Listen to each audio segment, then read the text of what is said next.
Okay, welcome to the Daily Huddle, Spiritual Matters Thursday. I'm your host, Dr. Monica Ogando.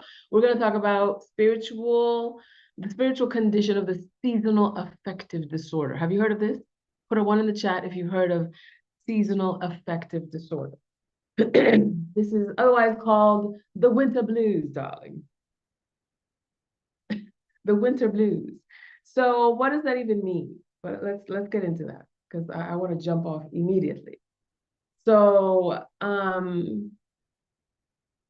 seasonal affective disorder usually arises from a disconnection with natural cycles of light and darkness, and of cold and warmth, of when your energy is supposed to be up and when it's supposed to be down, because there is a rhythm to that. You're not supposed to be up all the time. Did you know that? Did you know that you're not supposed to be up all the time? That you're not supposed to be awake all the time? That you're not supposed to be available all the time, right? And so when you disconnect from that natural cycle, spiritually, that could symbolize being out of alignment with the earth's rhythms and seasons. And so the darker months, winter months, if you're in the northern hemisphere, this happens around this time, right? Like November to February. The darker months usually encourage or naturally encourage introspection, hunkering down, not isolation, I should say, but just like going within. And sometimes that can be very uncomfortable. So the whole idea of seasonal affective disorder can be seen as an invitation to confront and to integrate those unaddressed emotional or mental or spiritual challenges, shadow work, as it were. And in many traditions, many spiritual traditions, equal or equate the light with the divine or inner illumination. And so lack of light could reflect a spiritual winter where individuals feel disconnected from their higher selves or their spiritual guidance. Now, that's not necessarily a quote unquote bad thing. I'm not talking about being ostracized or cast away from your spiritual center because you're never disconnected in a truthful way from your spiritual sense. However, you could feel that way, and you could act that way, and you could believe that. Now, you and I here at the Daily Huddle have made the distinction that who you are is not up to you. You've been created a particular way by your creator, if you believe in a creator, and most of you at the Daily Huddle do. So you've been created a particular way. Who you are is not up to you. But who you say you are is up to you. That depends on your beliefs. That depends on your behaviors. That depends on your habits, your practices, your words, your thought, deed, and action, right? The thought, feeling, and action. And so the conversation around this lack of light equals lack of spirit isn't so much that you're technically or truthfully disconnected from your divine light, but rather is a way to go down into the depth of your shadows and then bring whatever wisdom there may be there. But you have to remember that darkness is the birthplace of light. It's not a bad place, right? The day is born from the night, and the night is born from the day. So they have a yin yang, symbiotic relationship. So the decreased sunlight on a practical level might impact the solar plexus, which is the chakra energy center that connects to your energy, to your willpower, to your personal will, say so.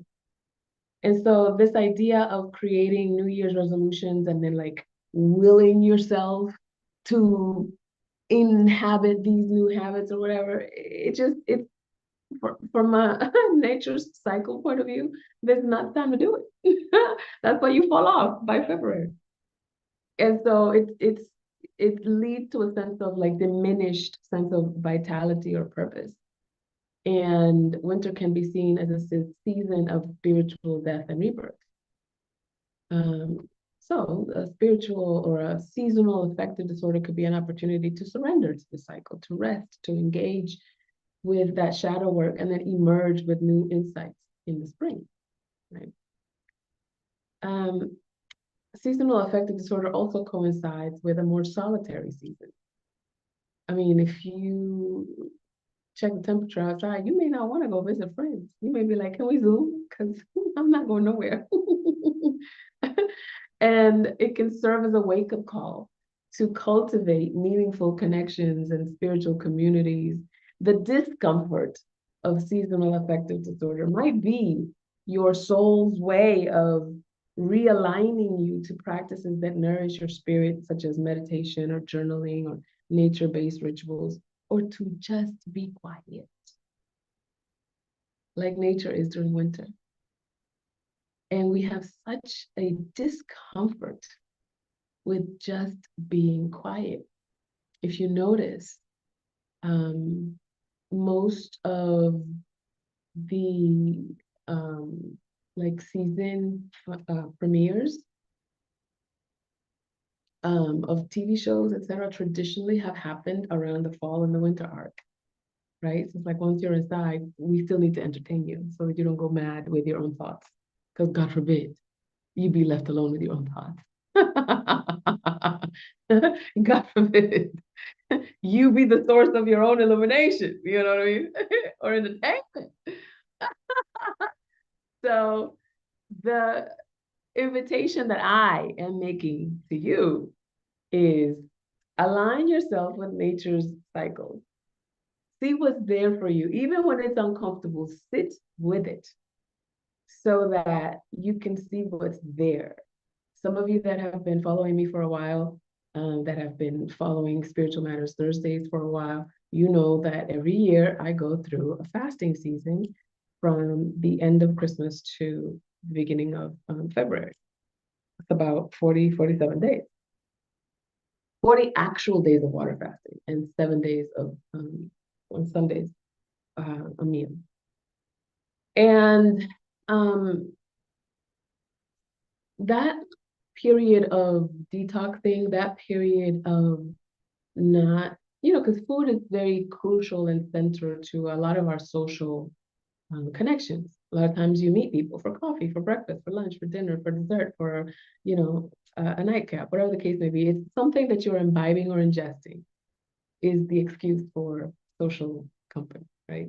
And so when you take away the food part of it, the ingesting and the imbibing, then what you got left? Right? The connection can still happen, but sometimes the cultural mores of the day is like, hey, this is uncomfortable. I don't want to be the only one eating. I don't want to be the only one drinking. So, I'll see you later. Right? I've had to deal with a lot of that during the season, and that's on purpose. I do this to myself on purpose. Now, one of the refrains, you may have heard this before, and I have mentioned it here, is the more you sweat in training, the less you bleed in battle. The more you sweat in training, the less you bleed in battle.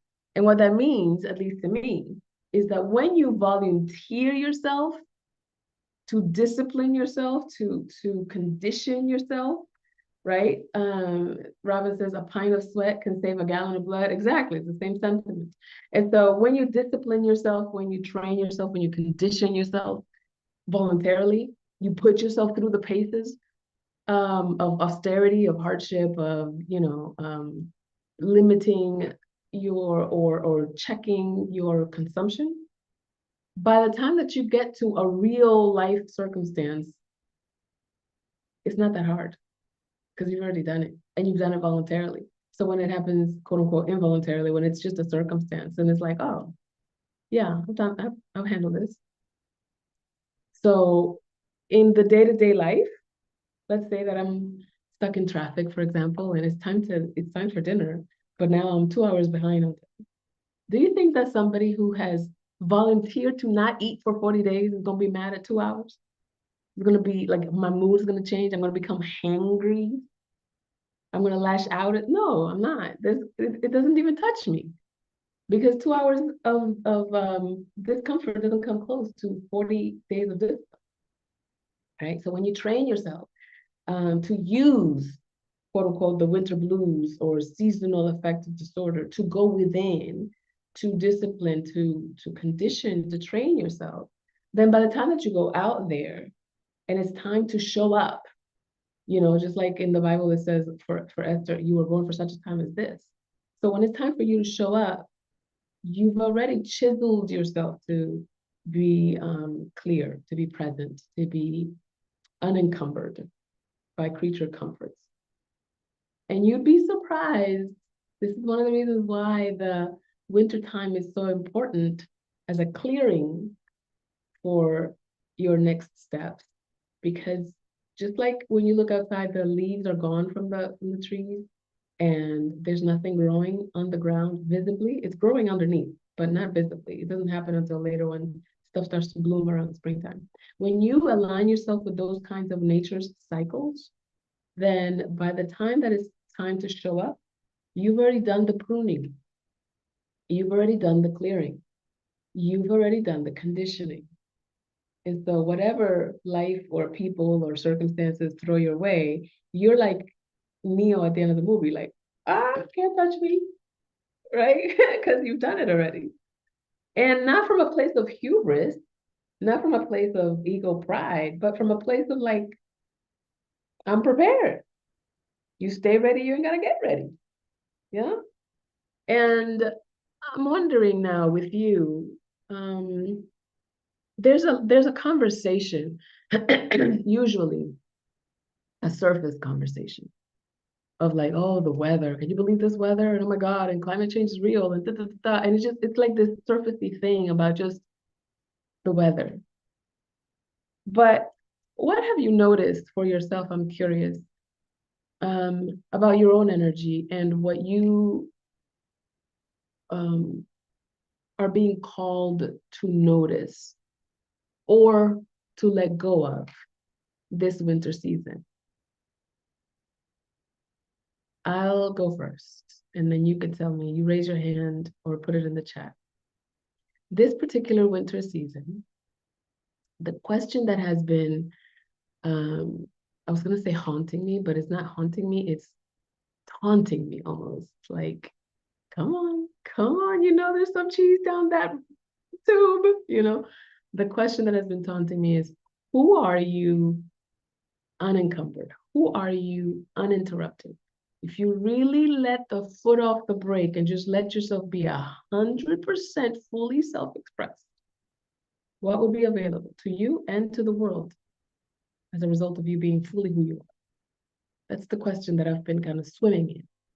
And so in order for me to really get that answer, I've had to be in my own space, in my own energy, like not encumbered. And I'm not saying that relationships are encumbrances. I'm not saying that at all.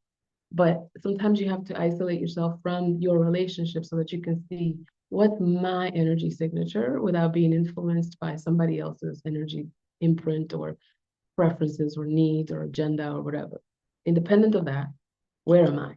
And when you get clear on that, then you know how to dance with whatever somebody else is presenting. And that's been the winter arc for me this winter. But what about you? What has this winter season been calling forth in you that will be born, that will bloom as a result of the work that you're doing now? I'm curious.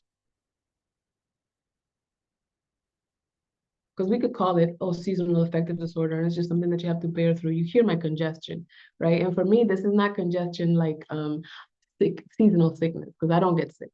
But what I do is notice how my body is responding to my spiritual lessons. If you are a fan of Louise Hay, you have the book Heal Your Body, Heal Your Life. I have it right here. It's called Heal Your Body. Well, here you go. Heal Your Body by Louise Hay. And I was looking up nose, and the nose represents self-worth. Represents self-recognition. And when it's runny, it represents asking for help or an inner crying. And when it's stuffy, like it is right now, not recognizing self-worth. And so I'm like, I thought I did this work already. What do you not recognize? Have you met? Do you know? right? And that's kind of like the surface, like diva behavior that some people have so that they can, kind of take up space. But underneath all of that, what's the self-worth that I haven't been recognizing? And that's the question for me, right? There's always a next level. There's always a deeper depth, as it were. And so I'm like, oh, who are you uninterrupted? Who are you unencumbered? Let's discover that. Let's be with that.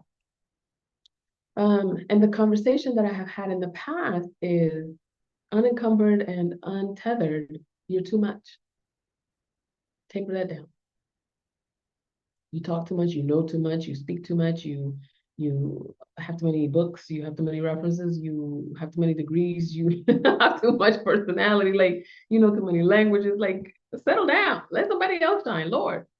Um, and unencumbered, it's like, no, you can take up space. And you taking up space creates permission for others to take up their space. It doesn't diminish their space, it creates permission for them to take up theirs. So that's been a new conversation, not new necessarily, but certainly deeper knowing of that conversation. So I'm inviting you to be in the question of this winter arc is inviting you to investigate what, to unearth, to excavate what in your own wisdom and self-knowledge. What would that be for you? Tell me, I want to know. We all want to know.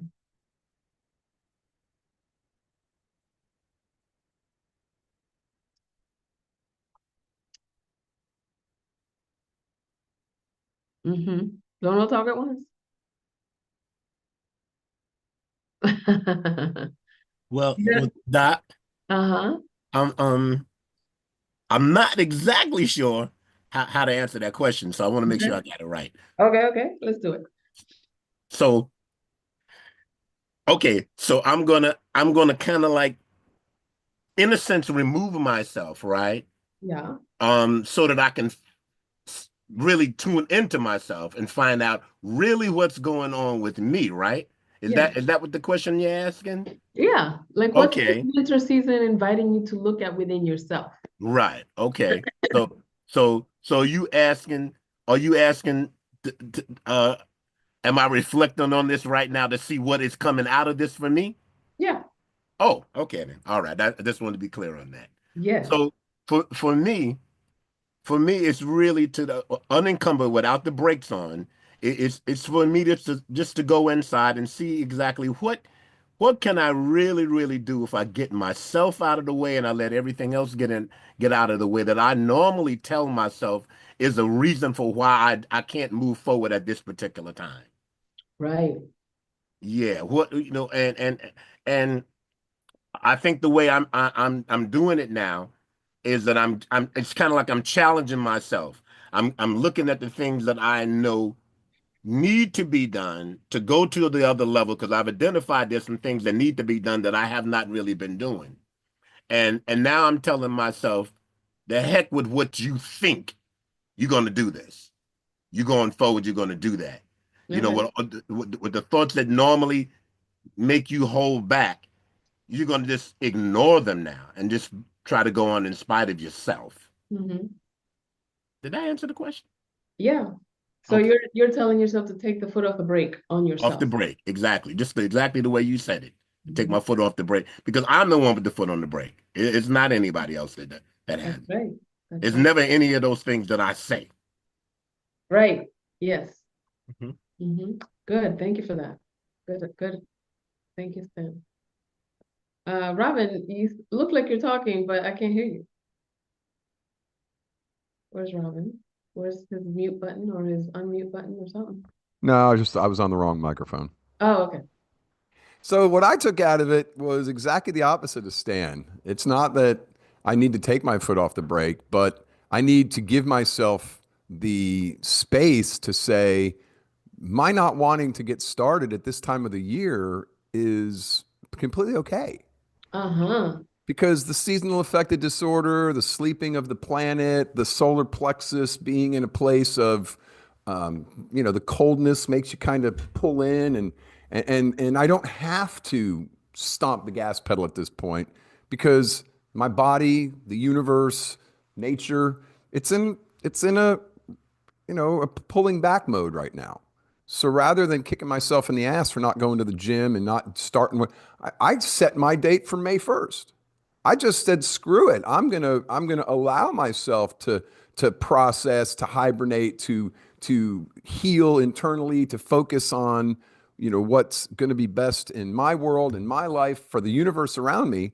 Mhm. And I'm prepping everything to start May 1st, when I don't have seasonal affective disorder, when the sun's shining again, when it's warm out. As a matter of Yeah, fact, my wife and I are starting our new journey. We're planning a trip to Portugal for 2 weeks in May, so we nice. can start looking for our new world and our new life. And we could have gone now, but it's gray, it's cooler, it's not as nice. So Mhm. we're aiming at a time when we know the world is opening up and we know that we're more prepared to explore and be excited. Yeah, So thank you for giving me that space to say, I don't yeah. have to start right now. The rest of the world can say, I'm going to make a New Year's resolution and be at the gym with all the other knuckleheads on January 2nd. But I'll start my journey on May 1st, when my body, the universe, the world is coming back to life and is ready Yes, for the explosion, right? So yes. thank you. Thank you. Yeah, absolutely. Yeah, good. Thank you, Robin, and good to see you again, my friend. Now, I want to say something about the winter arc. It doesn't, winter and the fact that you don't see any activity necessarily above ground doesn't mean that there isn't activity happening. It's happening within, it's happening in the soil. So, what's happening in the soil of your own consciousness? What are you chiseling internally? Such that, like Robin said, when it's time to show, like right now, he's making plans. He's looking at airfares. He's looking at maybe Airbnbs. He's looking at real estate that he could, explore when he's. So there's still activity happening, even though it's not going to look visible to the naked eye until the springtime, right? And so I want to invite you to do the same for yourself, to look at, when I go internally, what is the business that I have to handle within myself, so that come springtime, what would be blooming? Because I've tilled the soil of my own consciousness, because I've cleared the decks of whatever might be in the way of my success, of my next iteration of myself, or what I'm up to, my goals, et cetera, et cetera. When you look at it that way, then winter isn't about standing still necessarily. Preparing, lining things up and preparing. Yeah, it's lining things up, it's clearing the decks, as it were, and it's connecting with your internal power.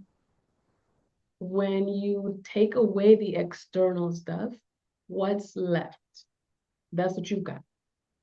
And a lot of times, what ends up happening is that we become so distracted and so overwhelmed by the external stuff that we don't connect with our internal power. So we're constantly looking for dopamine outside of us, the scrolling thing on social media, or the busying ourselves with, I'm going to watch this show or that show or this movie, or etc.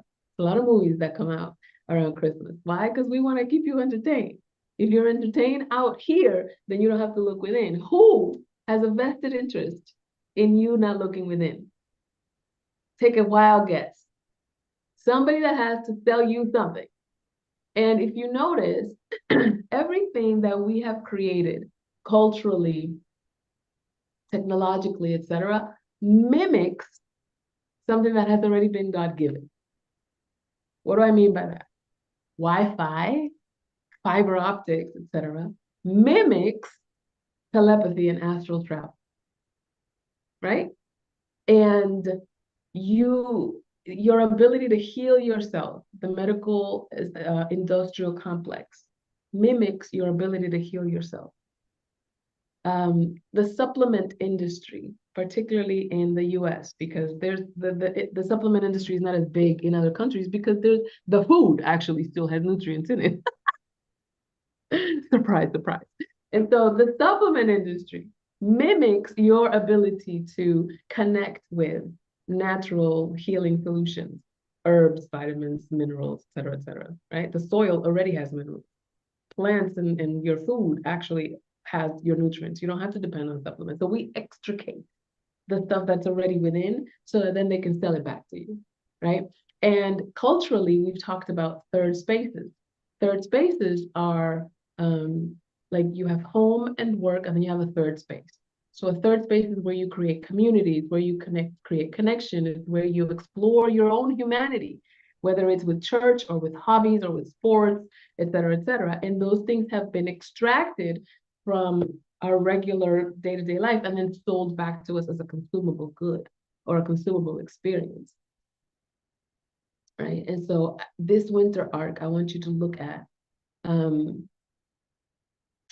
when I look at my internal resources, what have I neglected? What have I ignored? What's there that I haven't cultivated? And let me take the opportunity this winter season to cultivate my inner resources so that, and to clear out whatever doesn't belong there, so that when it's time to bloom, I bloom unencumbered. I bloom uninterrupted. Make sense? Yeah. Anybody have anything that you want to add and throw in and contribute or ask before we head out?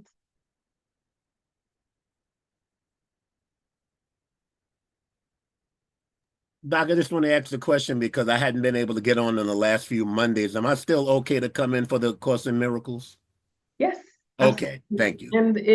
if you haven't gotten the emails yet, check your spam, because I've been sending reminders of, this is when we start, and we start in an hour and so forth. I actually have. I just hadn't been able to connect on it yet, and I just want to Yeah. know if I'm still okay. Yes, and for all of you that don't know what Stan is talking about, every Monday at 4 p.m. Eastern, I co-facilitate Course in Miracles study group.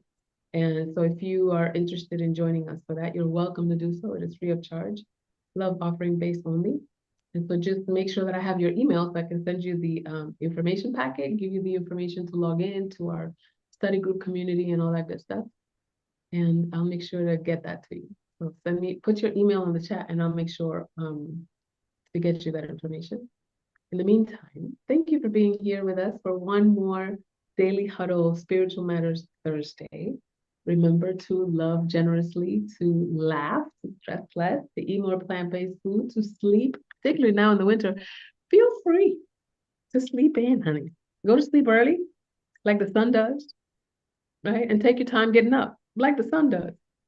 Align yourself with the natural cycles of the planet so that you can see your own rhythms. Like I said, exercise. I didn't say exercise. Exercise. Even if that means going for a walk. Remember that twerking is a Kundalini raising spiritual practice. And of course, audit your assumptions. Check yourself before you wreck yourself. We love you. See you next time. Thank you, Dr. Ogando.